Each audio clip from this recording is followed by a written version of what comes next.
Smart city किस तरह से जांच एजेंसी कार्य करेगी केंद्र की? रायपुर शहर का विकास के जिन्होंने पैसे खाए हैं उनको सजा मिलेगी और साथ में रायपुर शहर जो स्मार्ट सिटी के रूप में विकसित होना शुरू हुआ था वो फिर से शुरू होगा। पूरे देश में सबसे भ्रष्ट, सबसे निकम्मी और सबसे ज्यादा कामों को डाइवर्ट करने वाला अगर नगर निगम कोई साबित हुआ है तो वो रायपुर नगर निगम साबित हुआ है।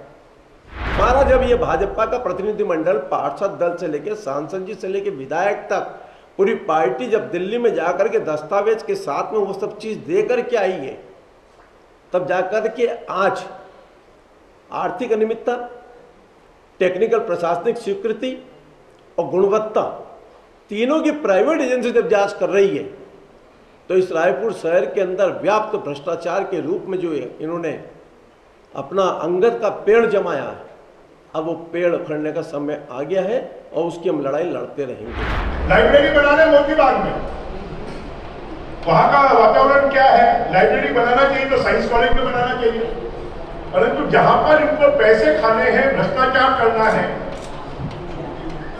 नेशनल हाईवे में आप चौपाटी बना रहे हैं, नेशनल हाईवे से आपने परमिशन लिया क्या?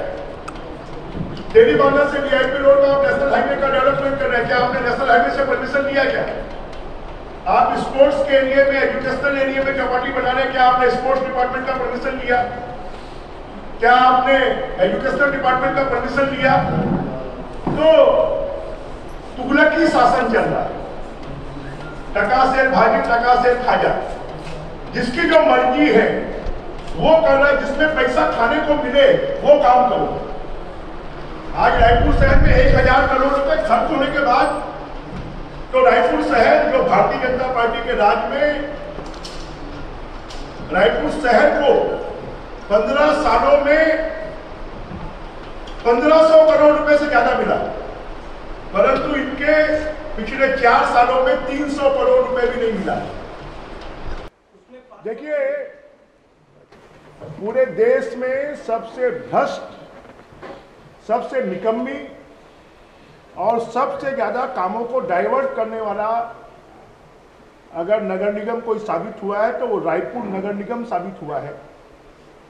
स्मार्ट सिटी के लिए एक एबीडी एरिया तय किया गया कि स्मार्ट सिटी के काम इस एरिया में होंगे, परंतु उस एरिया में कम काम हुए हैं और एरिया के बाहर ज्यादा काम हुए हैं, और जो काम स्मार्ट सिटी के परव्यू में नहीं आते हैं वो काम भी यहां पर किए गए हैं। चौक चौराहों का सौंदर्यीकरण, गेट बनाने का काम, पुलिस थाना, स्मार्ट पुलिसिंग करना है, थाने नहीं बनाना है, पुलिस थाने बनाने का काम। राज्य सरकार क्योंकि कंगाल हो गई है और इसलिए केंद्र के पैसों का दुरुपयोग कर उसका भ्रष्टाचार करना। नगर निगम के पास में और कोई काम नहीं बचा है। नगर निगम के पास में अगर कोई काम बचा तो स्मार्ट सिटी के पैसों में बंदरबाट करना, उसमें भ्रष्टाचार करना। अब जैसे आप लोगों ने देखा कि जी रोड टेली बांधा से लेकर और हमारी वीआईपी रोड तक जो सौंदर्यीकरण का काम है वो 2.5 करोड़ का काम, उसका टेंडर नहीं हुआ, काम शुरू हो गया। और एक काम नहीं, ऐसे कई काम हैं जो 2-2, 5-5 करोड़ के काम है, उसको 20-20 लाख, 30-30 लाख में डिवाइड कर और भ्रष्टाचार करने के लिए अपने चहेतों को बांटा गया। जैसा अभी हमारे माननीय सांसद जी ने बताया कि राजेश मूणत जी हमारे एजुकेशनल हब में वहां पर चौपाटी बनाने के लिए और 11 दिनों तक धरना दिया इसके विरोध में कि वहां वो चौपाटी की जगह नहीं है, वो खेल की जगह है, वो एजुकेशनल की जगह है। लाइब्रेरी बना रहे मोती बाग में, वहां का वातावरण क्या है? लाइब्रेरी बनाना चाहिए तो साइंस कॉलेज में बनाना चाहिए, परंतु जहां पर इनको पैसे खाने हैं, भ्रष्टाचार करना है। नेशनल हाईवे में आप चौपाटी बना रहे हैं, नेशनल हाईवे से आपने परमिशन लिया क्या? टेली बांधा से वीआईपी रोड का आप नेशनल हाईवे का डेवलपमेंट कर रहे हैं, क्या आपने नेशनल हाईवे से परमिशन लिया क्या? आप स्पोर्ट्स के एरिया में, एजुकेशनल एरिया में चौपाटी बना रहे हैं, क्या आपने स्पोर्ट्स डिपार्टमेंट का परमिशन लिया? क्या आपने एजुकेशनल डिपार्टमेंट का परमिशन लिया? तो तुगलकी शासन चल रहा है, टका शेर भागी टका शेर खाजा, जिसकी जो मर्जी है वो कर रहा है जिसमें पैसा खाने को मिले वो काम करो। आज रायपुर शहर में 1000 करोड़ रुपए खर्च होने के बाद तो रायपुर शहर जो भारतीय जनता पार्टी के राज में रायपुर शहर को 15 सालों में 1500 करोड़ रुपए से ज्यादा मिला, परंतु इनके पिछले 4 सालों में 300 करोड़ रुपए भी नहीं मिला है। तो रायपुर शहर को बद से बदतर बनाने का काम कोई कर रहा है तो रायपुर की नगर निगम, यहां के महापौर, मुख्यमंत्री भूपेश बघेल जी के संरक्षण में खाली रायपुर और छत्तीसगढ़ नहीं जानता, पूरा देश जानता है कि कौन है ढेबर, मुख्यमंत्री जी के क्या लगते हैं, उनके कितने खासम खास हैं। रायपुर एकमात्र शहर है जहां पर 2 स्मार्ट सिटी दी गई है, एक नया रायपुर, एक पुराना रायपुर। दोनों जगह पर बंदरबाट चल रहा है, दोनों जगह पर भ्रष्टाचार का खेल चल रहा है। हमें इस बात का कि केंद्र की सरकार ने लगातार हमारे 2 सालों के प्रयासों के बाद, राजेश मूणत जी के धरने के बाद और जांच के निर्देश दिए हैं, और इस जांच में दूध का दूध पानी का पानी होगा। हम तो स्मार्ट सिटी के सीओ और नगर निगम के कमिश्नर और वहां के अधिकारी, इन लोगों से भी कहना चाहते हैं कि वो जरा नियमों को ताक पर रखना काम करना बंद करें, नहीं तो उनको भुगतने के लिए तैयार रहना चाहिए कि काम को समय पर ये पूरा नहीं कर पाएंगे। 2023 मार्च तक करना है और वो पैसा लैप्स नहीं हो, इसलिए इन्होंने पर्टिकुलर काम की बजाय तालाबों के सौंदर्यीकरण के लिए 100 करोड़ रुपए, सड़कों के चौड़ीकरण के लिए 50 करोड़ रुपए, जहां पर कोई आवश्यकता नहीं है। अगर स्मार्ट खंबे लगना है तो जनता के बीच में, गरीब बस्तियों में लगने चाहिए। क्या मुख्यमंत्री निवास के सामने स्मार्ट खंबे लगाने से काम चल जाएगा? नगर निगम के सामने स्मार्ट खंबे लगाने से काम चल जाएगा? जो स्मार्ट खंबे बाजार में 1 लाख रुपए में मिल रहे हैं, वो 2.5 लाख रुपए में खरीद रहे हैं। बूढ़ा तालाब के सौंदर्यीकरण का काम निजी एजेंसी को करना था, इन्होंने 21 करोड़ रुपए स्मार्ट सिटी से खर्च कर दिए। वहां का फव्वारा लगाया, वो आज तक चालू नहीं हुआ है, जिसमें 5 करोड़ रुपए खर्च किए। तो रायपुर शहर को स्मार्ट सिटी बनाने की बजाय रायपुर शहर को बर्बाद करने का काम ये कर रहे हैं। और हमें इस बात की उम्मीद है कि इस जांच में दूध का दूध पानी का पानी होगा। जो भ्रष्ट लोग हैं वो बेनकाब होंगे, और हम तो चाहेंगे कि ऐसे भ्रष्ट लोग ये जेल के शिक्षों में जाना चाहिए। लगातार स्मार्ट सिटी को लेकर भारतीय जनता पार्टी के द्वारा सवाल किए जा रहे हैं, कई तमाम धरने भी हुए।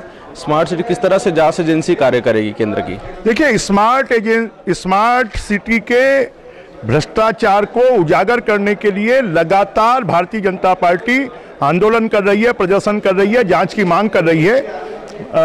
और केंद्र से भी हमने मांग की थी। केंद्र की सरकार ने जांच एजेंसी तय कर दी है। हम इस बात की उम्मीद करते हैं कि जो भ्रष्ट लोग हैं वो जेल के शिक्षों में होंगे। रायपुर शहर का विकास के जिन्होंने पैसे खाए हैं उनको सजा मिलेगी, और साथ में रायपुर शहर जो स्मार्ट सिटी के रूप में विकसित होना शुरू हुआ था वो फिर से शुरू होगा। ये जब भी स्मार्ट सिटी के तहत कोई कार्य होते हैं तो पहले से उसमें निगरानी करने के लिए कोई व्यवस्था है? क्योंकि अधिकतर ये है, पर उन सब व्यवस्थाओं को भ्रष्ट करने का काम राज्य सरकार कर रही है। स्मार्ट सिटी की परिकल्पना को एक बार समझें। शहर को व्यवस्थित प्लानिंग के साथ इंटीग्रेटेड टाउनशिप के रूप में खड़ा करना, मूलभूत सुविधाओं की आवश्यकता उसकी पूर्ति करने के लिए केंद्र ने एक एडीबी एरिया फिक्स किया। उस एरिया के माध्यम से उस क्षेत्र में किन किन चीजों की आवश्यकता है, माननीय सांसद जी ने और हमारे वरिष्ठ नेता माननीय ब्रजमोहन जी ने स्मार्ट सिटी की अनियमितताएं, शहर के विकास कार्य के संबंध में पूरी डिटेल दी। स्मार्ट सिटी की परिकल्पना को एक बार समझ लें। शहर को व्यवस्थित प्लानिंग के साथ इंटीग्रेटेड टाउनशिप के रूप में खड़ा करना, मूलभूत सुविधाओं की आवश्यकता उसकी पूर्ति करने के लिए केंद्र ने एक एडीबी एरिया फिक्स किया। उस एरिया के माध्यम से उस क्षेत्र में किन किन चीजों की आवश्यकता है चाहे वो सौंदर्यीकरण की हो, इंफ्रास्ट्रक्चर डेवलपमेंट करने की हो, चाहे गार्डन की हो, चाहे तालाब के सौंदर्यीकरण की हो। उसका एक दायरा बनाया और दायरे के तहत उसका पहले प्रोजेक्ट रिपोर्ट बनी, प्रोजेक्ट रिपोर्ट के बाद में टेंडर की प्रक्रिया है। अगर कहीं 10 किलोमीटर की स्मार्ट रोड बनाने की योजना है तो आपने उस पर काम नहीं किया, उसको टुकड़ों में आप बांट दें। रायपुर शहर में देखने को मिल रहा है, आप भी शहर में घूमते हैं, लगातार समाचार पत्रों में चीजें छपती है रोज, उसमें आपका भी बहुत बड़ा योगदान है इन चीजों को उजागर करने में। मैं उदाहरण दे रहा हूं, राजकुमार कॉलेज के पास से स्मार्ट रोड बना रहे, कुछ दिन पहले वहां से ठेले हटाया अपने मेन रोड से, ठेले तो लग गए। जो स्मार्ट रोड बना रहे राजकुमार कॉलेज से लेकर के जी रोड को मिलने वाली, उसके दोनों तरफ आप ठेले लगा रहे, आज में स्मार्ट पोल लगा दिए, तो वहां चौपाटी बसा रहे हो कि स्मार्ट रोड बना रहे। अभी तक एडीबी एरिया में कहां पर चौपाटी होगी,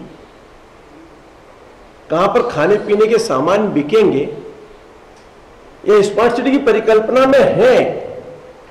शहर में कहां होर्डिंग लगेगी, यह होर्डिंग पॉलिसी नगरीय प्रशासन विभाग की बनी हुई है। मैं आपको उदाहरण एक और देता हूं, किसी भी चौराहे के ऊपर यातायात नियम समिति बनी हुई है। आज एक एलईडी की विज्ञापन के बोर्ड लग गए चौराहे पर, आदमी निकलता है सामने देख करके भगभगाकर रोक नहीं पाता, एक्सीडेंट हो जाता है। और वीआईपी रोड के पास तो एक बोर्ड ऐसा लगा है साहब, उसकी आंख की रोशनी इतनी जबरदस्त है कि आपकी आंख भी एक बार चुन दिया जाएगी। शहर के नियमों के विपरीत आपने कहा टेंडर हुआ, जैसे प्रतिमुंजी ने उदाहरण दिया कि 2.5 करोड़ का टेंडर किसने किया, आपके समाचार पत्रों ने छापा कि मेयर साहब ने कहा हमने एक क्रेडा के माध्यम से काम कराया। तो पेमेंट किसने दिया, कब निकला, उसकी टेंडर की प्रक्रिया किसने की, तो आपने कहा हमने 4 टेंडर कर दी। 4 टेंडर को ब्रेकअप करने का प्रावधान किसके पास है, ये क्या सेक्रेटरी ने अधिकार दिया आपको? 50 लाख के नीचे का लेके आया तो आपके यहाँ के सचिव महोदय ने दिया। जब वो दस्तावेज वो चीजें क्लियर हो रही है सब, क्या इसके अंदर खुल के अनियमितताएं हो रही है। स्मार्ट सिटी के अंदर आप वहां पर जाकर के, चाहे चौपाटी का विषय हो, आपने कहा कि साहब वहां पर तो हम तो यूथ जोन बना रहे हैं, वॉकिंग ट्रैक बना रहे हैं, आज भी देखो वहां की स्थिति क्या, कोई छुपी हुई क्या, बेलगाम। और उसके ऊपर ये स्थिति शहर के अंदर कि जिसकी इच्छा जाओ जो कुछ भी कर ले, और कोई बोलने वाला नहीं है। अब शहर की जनता भी जाग चुकी है और भारतीय जनता पार्टी इस विषय को लेकर के लगातार आंदोलन करती रही है और आने वाले समय और भी करेगी। और इसीलिए हमारा जब ये भाजपा का प्रतिनिधिमंडल पार्षद दल से लेकर सांसद जी से लेकर विधायक तक पूरी पार्टी जब दिल्ली में जाकर के दस्तावेज के साथ में वो सब चीज दे करके आई है, तब जाकर के आज आर्थिक अनियमितता, टेक्निकल प्रशासनिक स्वीकृति और गुणवत्ता तीनों की प्राइवेट एजेंसी जब जांच कर रही है, तो इस रायपुर शहर के अंदर व्याप्त भ्रष्टाचार के रूप में जो इन्होंने अपना अंगद का पेड़ जमाया है, अब वो पेड़ उखड़ने का समय आ गया है और उसकी हम लड़ाई लड़ते रहेंगे।